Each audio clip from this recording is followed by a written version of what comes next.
Stéphane Voland, bonjour. Bonjour. Vous êtes président du Train Express Régional de Dakar et président du Club des directeurs de sécurité et de sûreté des entreprises en France. C'est ça. Alors vous allez intervenir le 19 mars prochain à Abidjan sur le thème de la sûreté vecteur de croissance pour l'entreprise. L'Afrique vient de dépasser le 100e cas de coronavirus sur son territoire. Les pays sont-ils prêts et les entreprises aussi? Alors, prêt, on n'est jamais prêt à la crise qui va venir. On a beau s'y préparer, les directeurs de sécurité et de sûreté, du reste, sont à la manœuvre pour toutes sortes d'exercices de crise préalables à ce qui pourrait se passer, mais la crise qui vient n'est jamais identique à l'exercice auquel on s'est livré quelques mois ou quelques semaines plus tôt. C'est exactement ce qui est en train de se passer. Nous avons connu en Afrique, comme dans nos pays occidentaux, des tas de crises sanitaires. Mais celle-ci est un nouveau virus, d'abord on ne le connaît pas, on n'en connaît donc pas les antidotes, et puis par ailleurs il frappe de façon tout à fait particulière, au point qu'il bloque l'économie des entreprises, et il bloque l'économie des pays. Alors les pays ont chacun leur façon de faire, ils sont en train de s'organiser de façon extrêmement différente, vous l'avez vu, l'Afrique a bunkérisé une ville entière avec plusieurs millions d'habitants, Singapour dans la foulée, elle a fait des enquêtes extrêmement précises sur des familles, sur des clans, sur des individus particuliers, comme y autorise la loi. Nous, en Europe, l'Italie a fermé son pays, quasiment. La France, elle, au contraire, est beaucoup plus souple,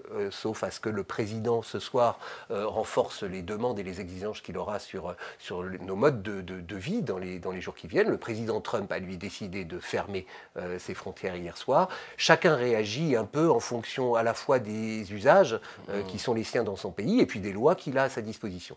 Quant aux entreprises, c'est exactement la même chose. Ils se sont livrés à toutes sortes d'anticipations, mais cette crise les a surprises. Alors, il y a un impact majeur sur les chaînes d'approvisionnement. Il y a un impact majeur sur l'économie des pays. Et l'économie des pays, c'est les entreprises qui les font. Les chaînes d'approvisionnement, les chaînes de distribution, les habitudes de nos clients, les habitudes de nos salariés, tout le monde est impacté. Donc les salles de crise aujourd'hui, elles sont gérées par les directeurs de sécurité, elles sont gérées par les RH, elles sont gérées par les communicants, elles sont gérées aussi par ceux qui font le business.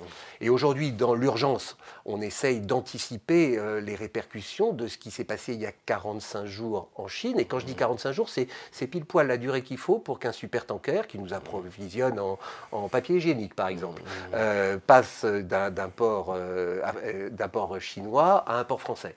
Et on connaît la grande dépendance aussi de l'Afrique aux produits chinois, de plus en plus. On connaît la grande dépendance aux produits chinois, mais à d'autres productions ailleurs. Donc pour le moment, on gère la crise, on essaye de voir comment gérer la pénurie, en fermant les robinets, en faisant du goutte à goutte, en les ouvrant de temps en temps, pour permettre notamment aux Français de vivre en dépit du coronavirus. Mais la réflexion qui vient tout de suite après la crise, c'est y aura-t-il pas une matière à réfléchir et à prendre des décisions nouvelles? On parlait beaucoup de décroissance ces derniers temps liée au développement durable, mais peut-être qu'il faudra qu'on réorganise nos circuits de production pour être moins dépendants d'un certain nombre de pays et réinternaliser un certain nombre de productions sur nos territoires. C'est probablement les réflexions qui viennent, mais pour le moment, on est dans le cœur du réacteur, si je puis dire, et notre réflexion, c'est comment protéger nos circuits d'approvisionnement, comment protéger nos salariés et comment protéger nos clients.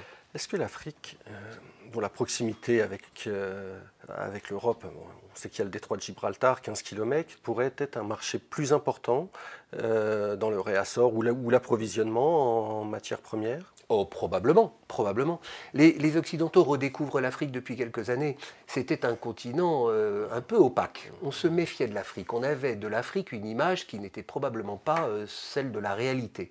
La réalité, nous la vivons aujourd'hui avec une harmonisation notamment juridique, des règles de compliance particulièrement avérées. Je l'ai vu à Dakar. Dakar est compatible avec la loi Sapin 1, mais aussi la loi Sapin 2, par exemple.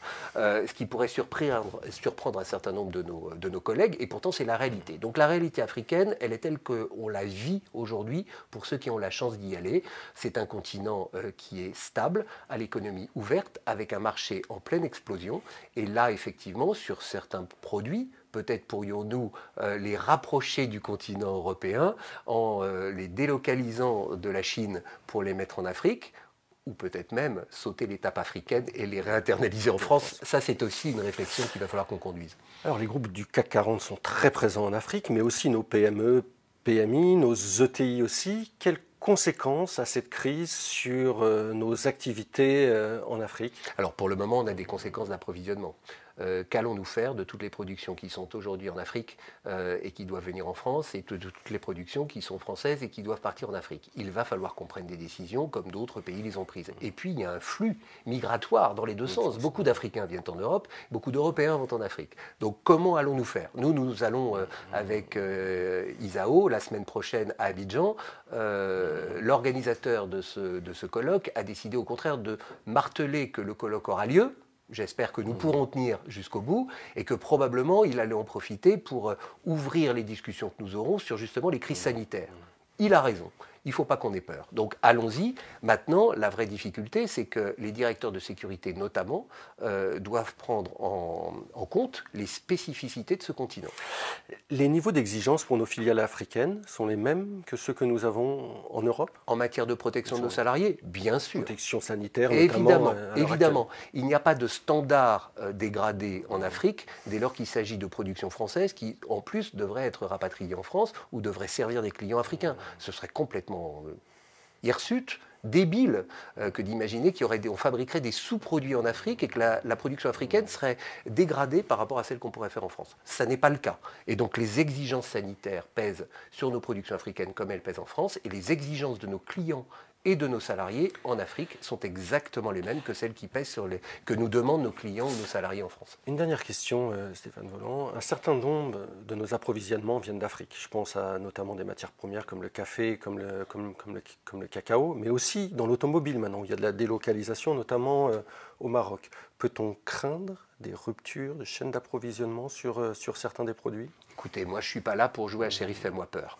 D'autres le font et nous expliquent qu'on doit craindre le pire. Moi j'espère le meilleur.